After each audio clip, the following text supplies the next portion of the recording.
రీసెంట్‌గా ఓటీటీకి చాలా సినిమాలు వచ్చినాయి. చాలా వెబ్ సీరీస్‌లు వచ్చినాయి. అందులో నుంచి నేను చూసిన కొన్ని సినిమాలు, కొన్ని వెబ్ సీరీస్‌ల గురించి మీకు చెప్తా. ఫస్ట్ వచ్చేసి 'పరిమళ అండ్ కో.' ఇదొక డార్క్ కామెడీ మూవీ. మూవీలో ఒక క్రైమ్ జరుగుతది. ఆ క్రైమ్ చుట్టూ సినిమా మొత్తం తిరుగుతా ఉంటది. అండ్ ఇందులో ఒక మిడిల్ క్లాస్ ఫ్యామిలీ, అందులో ఇద్దరు అక్క చెల్లెళ్ళు ఉంటారు. ఆ అక్క చెల్లెల్ని ఒకడు బాగా ఇబ్బంది పెడతా ఉంటాడు.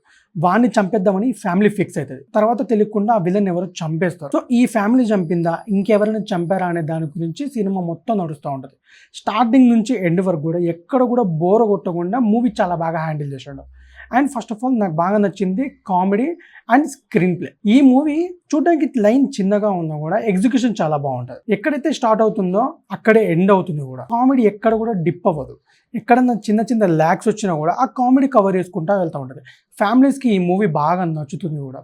ఈ మూవీ చూసిన తర్వాత నాకైతే బాగా టైంపాస్ అనిపించింది. ఈ మూవీ కనుక మీరు చూడాలనుకుంటే జీ5లో స్ట్రీమ్ అవుతుంది, వెళ్ళి చూసేయండి. నెక్స్ట్ వచ్చేసి 'ప్రీతమ్ అండ్ పెడ్రో.' రీసెంట్ టైమ్స్లో వచ్చిన one of the finest web series ఇదొకటి. ఇదొక క్రైమ్ ఇన్వెస్టిగేషన్ సంబంధించింది. ఈచ్ అండ్ ఎవ్రీ ఎపిసోడ్ ఎండ్కి వచ్చేసరికి నెక్స్ట్ ఎపిసోడ్ చూడాలన్న ఇంటెన్సిటీ బాగా పెంచారు ఇందులో. స్టోరీ స్టార్టింగ్ నుంచి ఎక్కడ కూడా మీకు డౌన్ అనిపించదు, బోర్ అనిపించదు.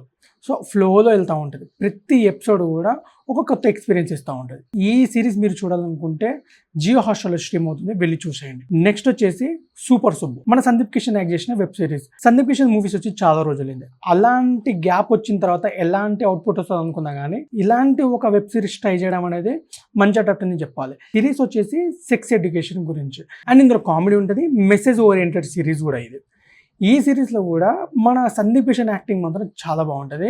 పక్కన ఉన్న గెటప్స్ యాక్టింగ్ కానీ, వేరే కామెడీ యాక్టర్స్ కానీ వాళ్ళ పర్ఫార్మెన్స్ చాలా బాగా నచ్చింది నాకు. ఈచ్ అండ్ ఎవ్రీ ఎపిసోడ్ కూడా మనకు బోర్ కొట్టకుండా బాగా హ్యాండిల్ చేసారు. అంటే ఒక మెసేజ్ని అంత క్లియర్ కట్గా చూపించడానికి అంత టైం పడుతుంది. సో అది నాకు బాగా నచ్చింది. అండ్ ఇక్కడ ఫస్ట్ 2 ఎపిసోడ్స్ కొంచెం డౌన్ అనిపించిన, స్టోరీ స్టార్ట్ అయిన తర్వాత థర్డ్ ఎపిసోడ్ నుంచి సిరీస్ ఫ్లోలో వెళ్ళిపోతుంది. నేనైతే 1 నైట్లో కంప్లీట్ చేసేసిన. ఈ సిరీస్ కనుక మీరు చూడాలనుకుంటే నెట్‌ఫ్లిక్స్‌లో స్ట్రీమ్ అవుతుంది, వెళ్ళి చూసేయండి.